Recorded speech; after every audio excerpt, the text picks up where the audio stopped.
ICT বিষয়ে network সম্পর্কিত সহজ একটি প্রশ্ন। প্যান, ল্যান, ম্যান, ওয়ান এইগুলা কি? তো ভৌগোলিক বিস্তৃতি অনুসারে নেটওয়ার্কের এগুলো শ্রেণী বিভাগ।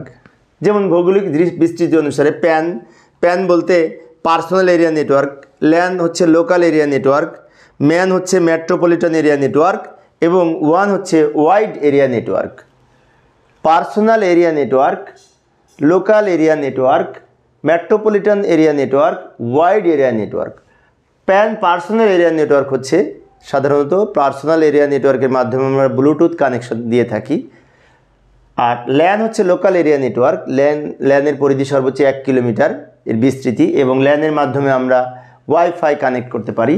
ম্যান হচ্ছে একটা মেট্রোপলিটন এরিয়া বা শহরকে কেন্দ্র করে বা একটা নির্দিষ্ট অঞ্চলকে কেন্দ্র করে ম্যান প্রতিষ্ঠিত হয়। আর ওয়ান হচ্ছে কয়েকটা শহর, কয়েকটা দেশ, কয়েকটা মহাদেশকে একত্র করার জন্য ওয়াইড এরিয়া নেটওয়ার্ক, বিশ্বব্যাপী। তো এগুলো আমরা মনে রাখার চেষ্টা করব। আর এই অধ্যায়ে সৃজনশীল প্রশ্নের প্লেলিস্ট ভিডিও ডেসক্রিপশনে দেওয়া থাকবে, ওখান থেকে তোমরা দেখে নিতে পারবে। ধন্যবাদ সবাইকে।